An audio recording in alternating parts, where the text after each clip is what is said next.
Hi, I'm Tim Lerch, and today I'm going to do a short lesson for tedgreene.com, a wonderful website dedicated to the arrangements and music and educational principles of Ted Greene, the great solo guitarist and wonderful musical thinker.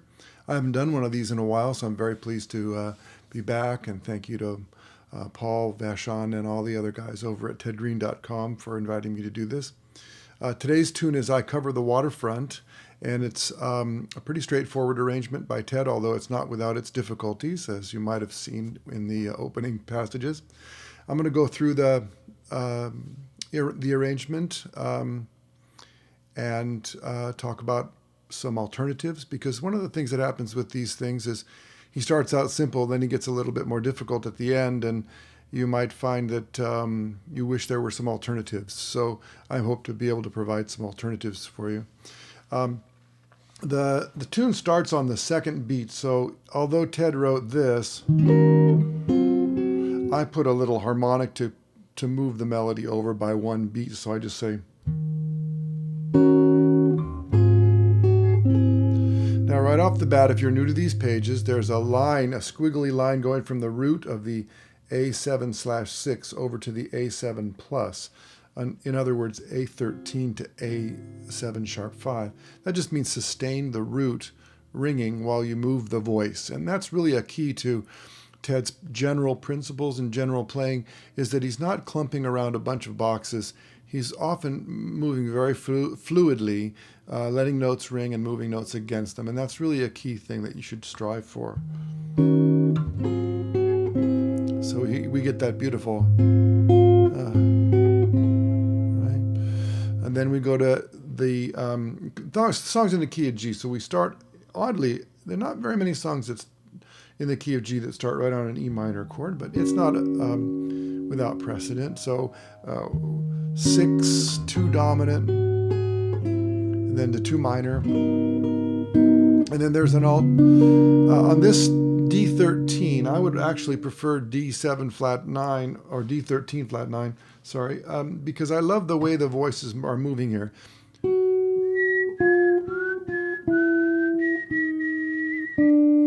And there. So you get this beautiful through line. I'll see if I can bring that line out.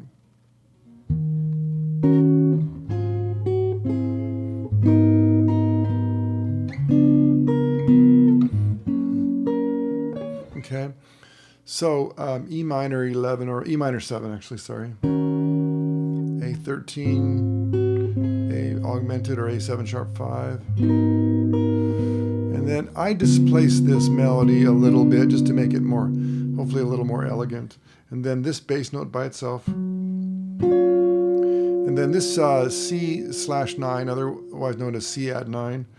It's a little bit of a bear to handle. It's also a very nice A minor 11 voicing. And then a little half step movement here.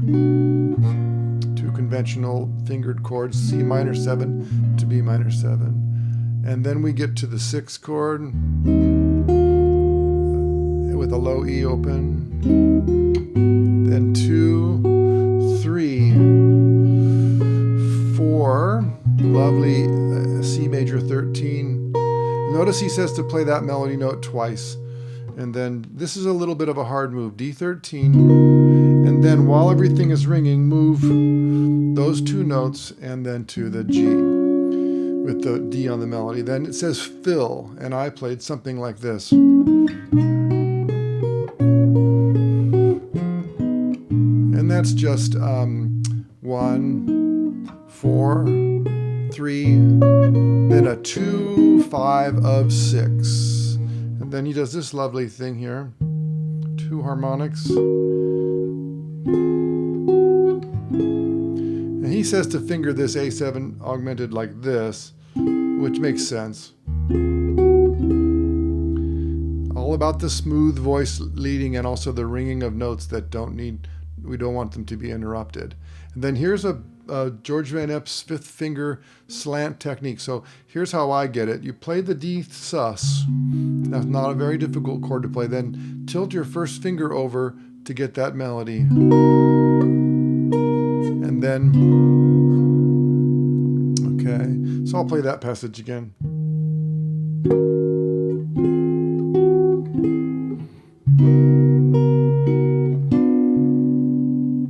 Then a pretty conventional bit here. First inversion C, B7, sharp 5. I'm tempted to go. Oh, sorry. And then the A11 he calls, it looks like E minor 7, but it's got an A in the bass. And then the A9. Now, an alternative for that is this. Oh, sorry. Like an E minor type shape that we are familiar with. It just keeps you up in the game for the next chord. So it would be this one. Oh, I know why he didn't do that. Because he wants the open A. So never mind. And then now I like the bass in this one, the root note. And then this chord is D13 flat 9 or D7 flat 9. And then I prefer to play, rather than this. Same notes, just a different fingering that sets me up for a little fill, which is a 2-5, a 4 chord, then a 2-5 of 2, because that's what the bridge does. Now we're going into the bridge, this big stretched out chord here. Now, this is something to note throughout the rest of the progression, not so much the first half. Ted's using these chords where he's skipping over a string. So he's playing the root, the 5th, the flat 3rd, the 7th, and then the 11th way up on top. And so you have to get your right hand so that it's a little spread open. And no one will die if you hit the flat 7 in both octaves, but it's just not enough fingers to get it. So we have to go, sorry. I like to play da da da da. So I think the lyric says, where are you? Where are you? Da da da da. Okay, nice little E minor 7 with 2 open E's. Then we go up to the A minor 7 with an 11 on top. 3 times on the melody. This is beautiful.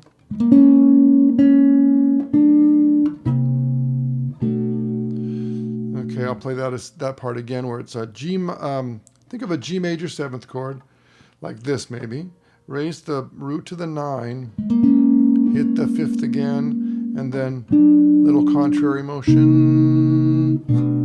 I like this, but he says to play this. Same chord as before. I think he says, right, so the X's, you play the B minor 7 with an 11 on top first, and then you add the 5th and the flat 7 in that octave, and then move the 9 to the flat 9. This is beautiful here. Try and keep that F sharp ringing. And then this is the hardest passage of the piece. And then this chord is really a guy that I don't like much. And then here's another one I don't like much. Or this way. It's beautiful, it's just hard to grab. An alternative to that would just be to play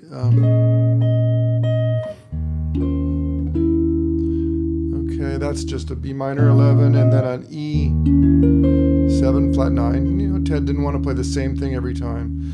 And then here's A minor 7 with an open A.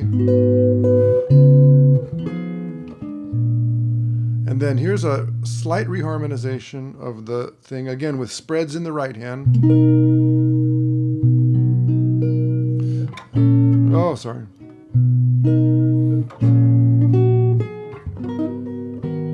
I'm going to try that again.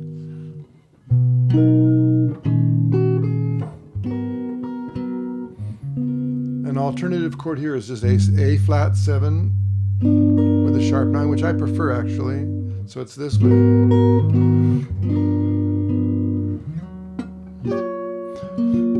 another spread chord. It's a funny fingering where you got the bottom 3 notes are together and then there's a skip a string. And I would maybe use my first, second, and thumb first and second, and then either my little finger or my third finger for that top note. And then here's a little trick. Now this one, you set yourself up for a tilt bar. So you start on the 9th with again, a spread in the right hand, then tilt your hand, and then these 13th chords. It says optional delays. He also says or E7 sharp 9. Or this. And then a little diminished with a diminished major 7, or however we want to call that, 13 flat 9.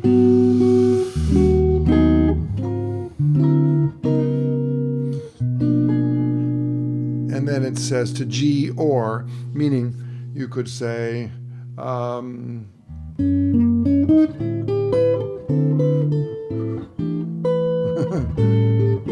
go into the key of A flat or something like that. I'm being pretty liberal with my right hand fingeriness, something I think Ted always encouraged. Don't be too stiff with this thing. It's a lovely ballad. You could play it in a kind of medium tempo. I've heard many recordings of this song. They're almost always on the slow side. It's a sad song. I mean, it's a melancholy song. It says, I cover the waterfront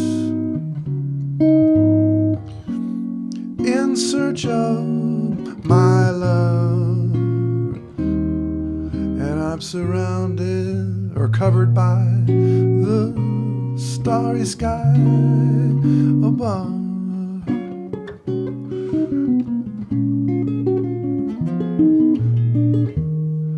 I cover the waterfront. I'm watching the sea. I think that's the first verse. Will the one I love be coming back to me? And so it's sort of maybe a wartime song or song of loneliness and someone waiting for someone to come back to them. So we don't want us like, go. You could, I suppose, Chet Atkins maybe.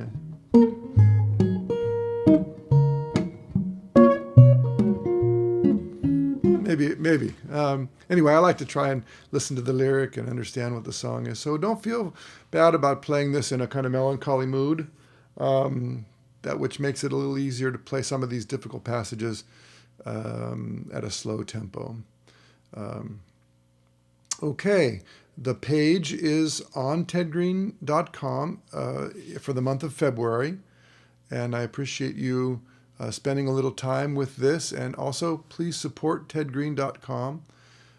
Guys like me who are really into it go there frequently and intermingle with people on the forums, and there's lots of great players and great musical thinkers who populate the forums and also contribute to transcriptions and pages that Ted made way back when, and then they're being reformatted so they're easier to read, etc. Thank you very much to all the guys over there. There's a possibility that if you enjoyed this lesson, you could make a donation at tedgreene.com. So anyway, go over there and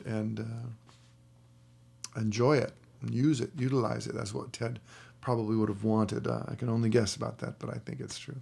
Okay, thank you very much.